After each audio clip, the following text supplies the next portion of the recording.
श्री राम शरणम।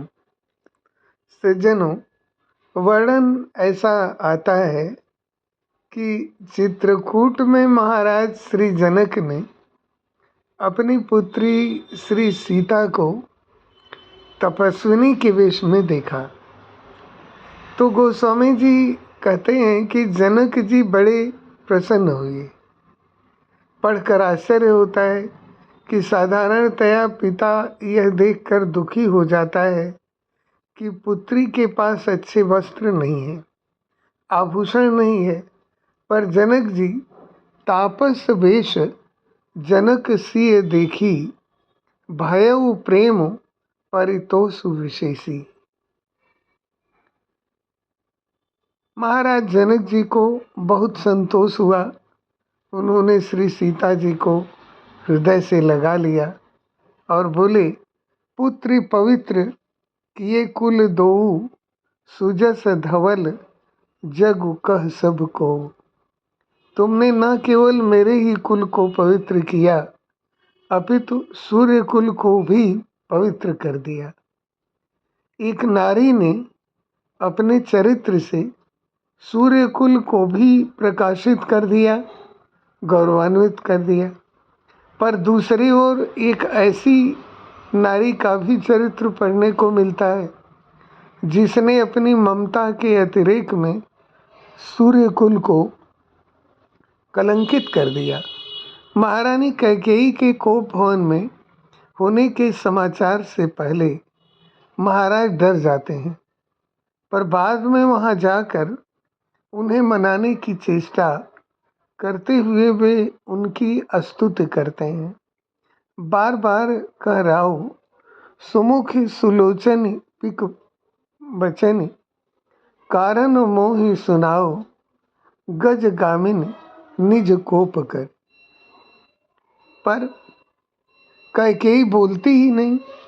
किसी ने गोस्वामी जी से पूछा कि वे बोल क्यों नहीं रही हैं।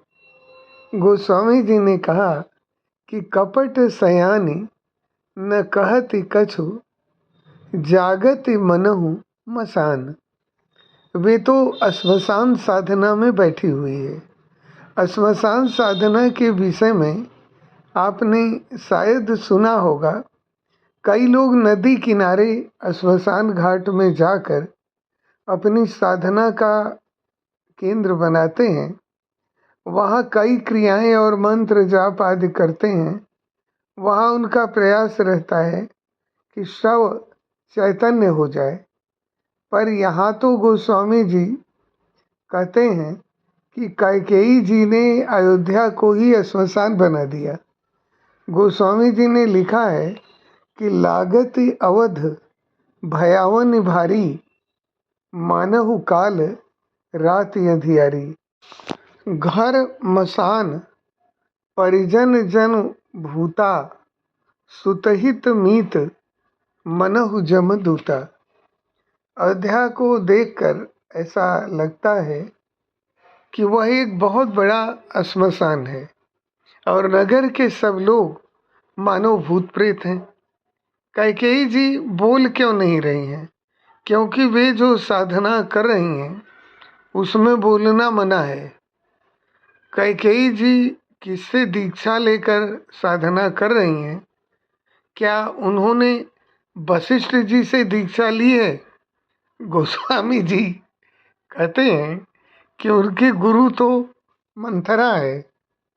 कोटि कुटिल मन गुरु पढ़ाई। मंथरा ने उन्हें कौन सा मंत्र पढ़ाया? मंथरा के पास तो राम, शंकर अथवा वासुदेव का मंत्र तो था ही नहीं, पर उसने एक ऐसा कुटिल महामंत्र उसके कान में डाल दिया जिससे अनर्थ की सृष्टि हो गई। कैकेयी कहा करती थी कि मेरे लिए राम और भरत एक जैसे हैं। मैंने देख लिया है कि राम भरत की अपेक्षा मुझसे अधिक प्रेम करते हैं। मंथरा ने कैकेयी से कहा कि आप यह मत भूलिए कि राम आपसे चाहे जितना भी प्रेम करते हों, पर अपना अपना होता है और पराया पराया होता है। आप अपने के स्थान पर पराये के हित की बात सोचकर अपने ही पैरों पर स्वयं कुल्हाड़ी मार रही हैं और ममता के अतिरेक में पहुंचकर राग और द्वेष की ऐसी भावना मंथरा ने कैकेयी के अंदर भर दी कि बेटे के लिए राज्य और राम को पराया मानकर उनके लिए वनवास का वरदान मांग लिया। और इस तरह अयोध्या में राम राज्य बनते बनते राम को वनवास भेज दिया गया। ईश्वर आप सब लोगों का कल्याण करे।